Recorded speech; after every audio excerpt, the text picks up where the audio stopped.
M. Macky Sall, président de la Ibrahim Khan.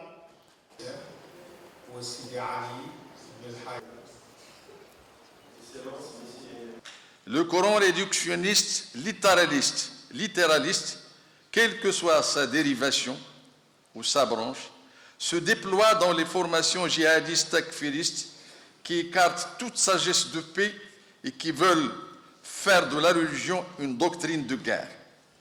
En face de ce Coran, il faut informer, et tout particulièrement les jeunes, du caractère pacifiste du soufisme, de l'islam en général et du soufisme en particulier. Mais il faut les informer également des formes de résistance, de militantisme et de combat que le Coran soufi a utilisé contre le colonialisme et son projet d'aliénation culturelle. Sur ce même rocher de résistance vont se briser encore une fois les tentatives similaires qui visent l'identité religieuse des nations qui portent ce courant soufi fortement mobilisateur. Monsieur le Président de la République, Mesdames et Messieurs, l'islam en Afrique est constamment nourri par la sagesse soufie qui est foncièrement une sagesse de paix.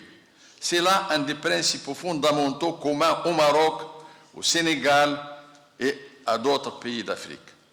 Devant cette réalité, l'Afrique se trouve très sensible au déséquilibre forcé entre sagesse et savoir.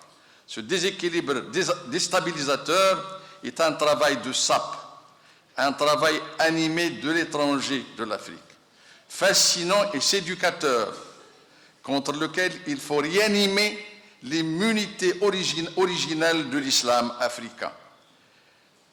Et ce, par une formation scientifique de qualité, ainsi que par la vulgarisation des notions clés qui font la différence entre ce qui est juste et ce qui est égarement.